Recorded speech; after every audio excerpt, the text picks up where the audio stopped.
Prosecutors charge an Okachi woman with homicide after investigators say she stabbed her boyfriend because of a chicken dinner. Waukesha County reporter Brett Lemoyne joining us live with the emotional plea from the victim's father. Brett?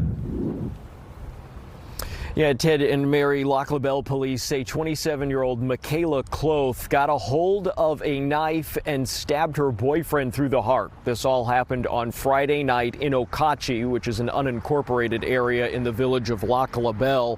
When investigators arrived, they found a man flat on his back. They asked Cloth why she did it. Cloth said she did it because she wanted to go out to eat that night, and her boyfriend had come over to her apartment to cook chicken drumsticks instead.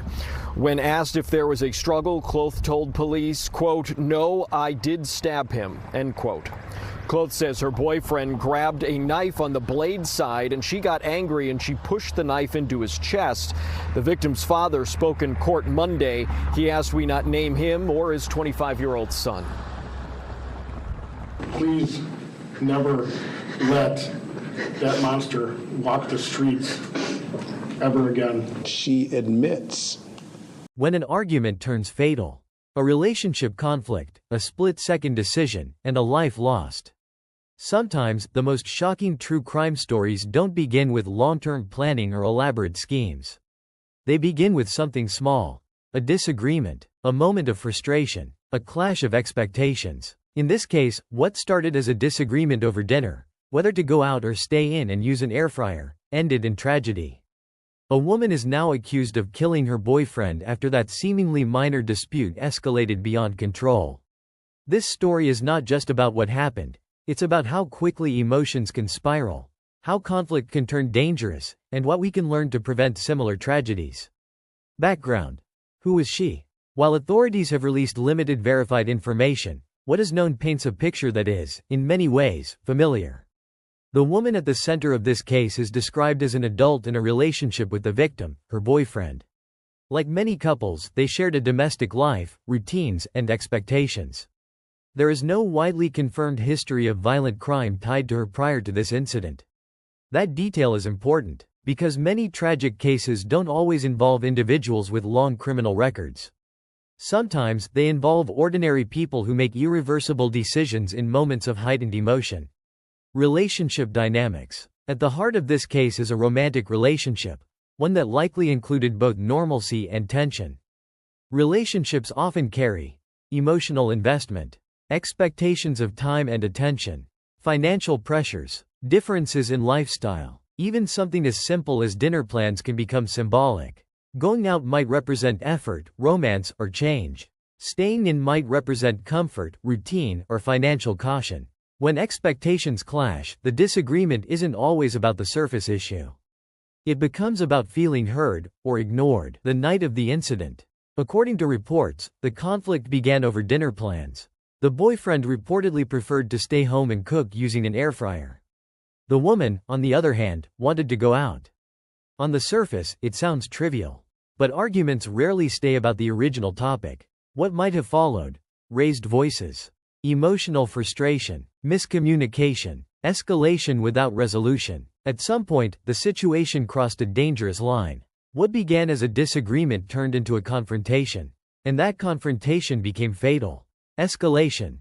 From argument to violence. In many domestic incidents, escalation follows a pattern. Trigger, a disagreement or stressor. Emotional reaction, anger, frustration, resentment.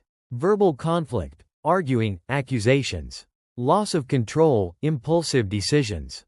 Violence, physical harm. Investigators believe that during this escalation, the woman allegedly attacked her boyfriend, leading to his death. The exact details of the act itself are often withheld in early reporting, but what is clear is this. A moment that could have ended with someone walking away instead ended with a life lost. The aftermath. Following the incident, emergency services were likely called. Law enforcement responded to the scene. The victim was pronounced dead. The woman was taken into custody. Authorities would have begun a full investigation, including interviewing witnesses, examining the scene, reviewing any prior domestic calls, conducting forensic analysis. Charges were then filed based on the evidence gathered. The victim. While much focus often falls on the accused, it's important not to lose sight of the victim. He was someone's son. Friend, partner. A man who, hours earlier, was simply deciding what to eat for dinner. His life ended not in a dangerous environment, but in what should have been a safe space, his home. The bigger picture. Why do these cases happen? This case is shocking, but it is not isolated. Domestic disputes are one of the most common sources of violent incidents worldwide. And many begin with small disagreements. Key contributing factors often include poor conflict resolution skills, emotional instability or stress, substance use, in some cases, history of unresolved tension, inability to walk away during arguments. The danger lies not in the disagreement itself, but in how it is handled. Warning signs that should never be ignored. Many violent domestic incidents are preceded by warning signs.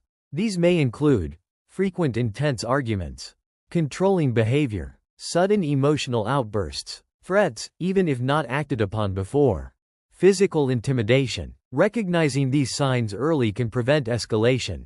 Lessons and prevention. This case offers critical lessons for viewers, especially those in relationships. 1. No argument is worth a life. It sounds obvious, but in heated moments, people lose perspective. Takeaway. If an argument becomes too intense, step away. Pause. Create space. 2. Learn to walk away. Walking away is not weakness, it is control. Takeaway. Leaving a heated situation can prevent irreversible consequences. 3. Communication matters more than being right. Many arguments escalate because both parties want to win. Takeaway. Focus on understanding, not winning. 4. Emotional regulation is essential. Anger is natural. Violence is not. Takeaway. Develop healthy ways to process anger, talking, breathing, stepping away. 5. Domestic spaces should be safe. Most people expect their homes to be places of safety. Takeaway. If a relationship feels unsafe, it's important to seek help or distance. 6. Small conflicts can reveal bigger issues. An argument about dinner is rarely just about dinner. Takeaway. Look deeper. Stress, resentment, or unmet expectations may be driving conflict. Final reflection. This story is tragic not just because someone died, but because of how preventable it was. 2 people, 1 home, 1 argument, and a decision that changed everything forever. The reality is this: moments of anger pass. Consequences do not. It started as a simple disagreement over dinner, but ended in a tragedy that can never be undone. This case reminds us that it's not the argument that defines us, it's how we choose to respond in the heat of it. If you care about accountability, subscribe to True Crime Echoes channel, or just in case you are new here or wherever you are watching from, make sure you hit the subscribe button. Do you think the girlfriend is a monster by stabbing his boyfriend, which led to his death? Let's continue to put the family of the young man in our prayers. Please drop a comment on the comment section. If this case makes you think twice, click on the subscribe button right now. Share this story for a moment. Thanks for watching. Turn on the notifications. Stay safe and stay vigilant.